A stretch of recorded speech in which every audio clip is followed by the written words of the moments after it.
O programa a seguir tem classificação indicativa livre.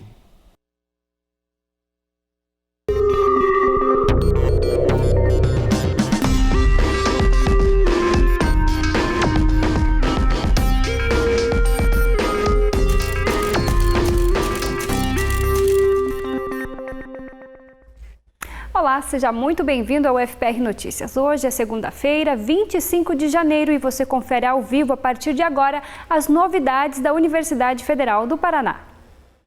A Pró-Reitoria de Assuntos Estudantis divulgou hoje o edital do Programa de Benefícios Econômicos para a Manutenção de Estudantes da Universidade Federal do Paraná, o PROBEM. Nesta primeira etapa, as bolsas são destinadas aos novos alunos da instituição. Podem solicitar os benefícios estudantes com renda familiar bruta de um salário mínimo e meio por pessoa. São 4 tipos de benefícios. O auxílio permanência, onde o aluno recebe uma ajuda de R$ 400 mensais para subsidiar gastos referentes à formação acadêmica, como fotocópias, compra de livros, entre outros. O auxílio refeição, que fornece isenção de taxas nas refeições feitas nos restaurantes universitários da UFPR. Auxílio moradia, que oferece uma assistência financeira no valor de R$ 275 mensais para contribuir na manutenção dos estudantes vindos de outras cidades, nos locais em que residam durante o período do curso. E o auxílio creche, que é destinado a alunos vinculados ao PROBEM, que possui filhos na faixa etária de 0 a 6 anos incompletos e que estão devidamente matriculados em centros de educação infantil, particulares ou conveniados. Neste caso, o estudante recebe um auxílio de R$ 200. Para participar do processo seletivo, é necessário preencher o cadastro online que está disponível na página da Pró-Reitoria de Assuntos Estudantis até o dia 4 de março. O edital para os alunos veteranos será aberto no dia 7 de março. E as matrículas dos aprovados na primeira chamada pelo Sistema de Seleção Unificada, o SISU, seguem até amanhã. É preciso ficar atento aos horários, datas, locais e a documentação necessária para o registro acadêmico. Mais informações podem ser conferidas na página do Núcleo de Concursos da UFPR. Sair da faculdade e trabalhar em uma multinacional, por exemplo, não está mais nos planos de muitos universitários. Hoje, vários jovens preferem arriscar a sorte e abrir um negócio próprio. De acordo com uma pesquisa realizada em dezembro do ano passado, apenas 12% dos acadêmicos não buscam empreender. Recém-formada em design e com mais uma colega, Renata resolveu abrir seu negócio próprio. A Noiga já está no mercado há 2 anos e vende acessórios produzidos em impressoras 3D.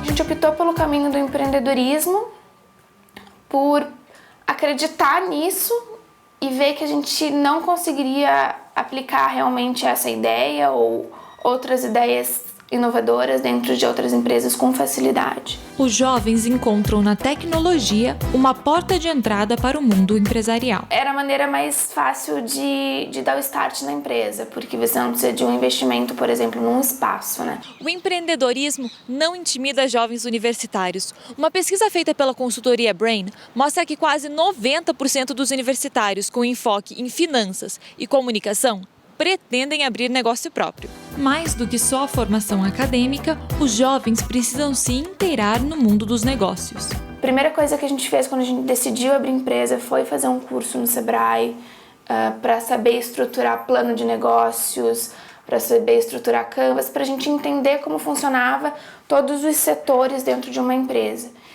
E daí, aos poucos, a gente foi aprendendo mesmo, aprendendo fazendo o que a gente fala, e muito com a colaboração das pessoas que estão em volta da gente. Para complementar os estudos, a UFPR dispõe de 24 empresas juniores em diversas áreas. As empresas são sem fins lucrativos e servem para aplicar na prática a teoria vista em sala de aula. Mas a gente percebe que dentro dessas empresas júnior a gente tem um gostinho de como que é o mercado para fora, entendeu? Então a gente tem diretoria de marketing, de qualidade, de projetos, a presidência, a contabilidade. Então as pessoas que passam por dentro da empresa, elas têm um pouquinho de cada coisa para você já ir aprendendo, sabe? Ver como que é o mercado, como é que abre uma empresa. Então esse tipo de experiência, isso é muito válido. Curitiba já está em uma região com chuvas frequentes e, segundo uma pesquisa divulgada pelo Ministério da Ciência, Tecnologia e Inovação, os níveis de chuva em todo o Paraná devem aumentar devido ao El Niño. A repórter Ellen Barros foi até o CIMEPAR para buscar mais informações sobre esse fenômeno que pode mudar as condições climáticas do país nos próximos meses. Bom, e hoje a gente vai falar sobre um fenômeno atmosférico que está influenciando o clima brasileiro e vai continuar influenciando pelo menos pelos próximos 3 meses. Eu estou aqui com a meteorologista Sheila Paz e ela vai explicar um pouquinho para a gente sobre esse fenômeno. Então, Sheila, você pode explicar um pouquinho para a gente sobre o que é o El Niño? Bom, o El Niño, ele é o aquecimento, ele ocorre a partir de um aquecimento diferenciado lá na região do Equador, mas no Pacífico. Esse aquecimento ele faz com que a gente tenha maior disponibilidade de umidade na atmosfera. Essa umidade extra entra nas correntes atmosféricas e é direcionada aqui para a região sul do país.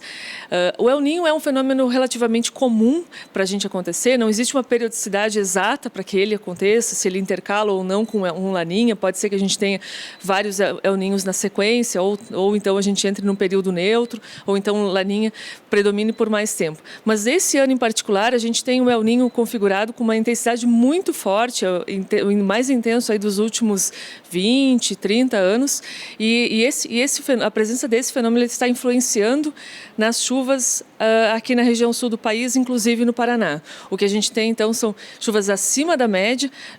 A estação do verão já é um período naturalmente muito chuvoso, só que com essa umidade extra chegando, aí a gente tem essa condição da intensificação das chuvas, do aumento do volume, do aumento da intensidade. Então, o decorrer da estação do verão deve continuar com essa condição.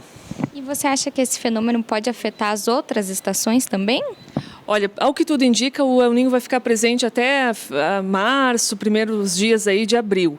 Então, à medida com que a gente se aproxima da estação do outono, desse período mais frio, a gente tem aí uma perda desse sinal do El Niño, então a umidade já não deve chegar aqui ao Paraná de forma tão intensa. Ellen Barros para o FPR Notícias. E por falar em tempo, hoje Curitiba amanheceu ensolarada e, segundo o CIMEPAR, a máxima pode chegar aos 30 graus. Confira agora como fica a previsão do tempo para os próximos dias. A terça-feira será de bastante calor em Curitiba e região metropolitana. A máxima pode chegar aos 32 graus. Na quarta-feira, o dia deve ficar parcialmente nublado e com pancadas de chuvas no período da tarde. A mínima será de 18 graus e a máxima de 28 graus. Na quinta-feira, a mínima prevista é de 18 graus. Porém, no período da tarde, os termômetros não sobem tanto e a máxima não deve passar dos 23 graus. Na sexta-feira, a máxima chega aos 25 graus. E dando sequência à nossa série de reportagens sobre lugares para visitar em Curitiba durante as férias, hoje você vai conhecer um museu centenário e cheio de histórias sobre o nosso estado. É o Museu Paranaense. Localizado próximo ao Largo da Ordem, o Museu Paranaense, criado em 1876, é o mais antigo do Paraná e este ano está completando 140 anos de muita história. E aqui as pessoas vão encontrar bastante coisa sobre a história do Paraná, sobre o povo, né, sobre os povos indígenas que habitavam aqui, sobre a arqueologia. Nós temos testemunhos da presença humana no território paranaense há mais de 9.000 anos. Então, é um museu que tem um conjunto de acervo muito significativo daquilo que o Paraná é desde o século XIX para cá. A casa, que hoje é sede do museu, foi construída em 1938 por Júlio Garmater e foi a realização de um sonho.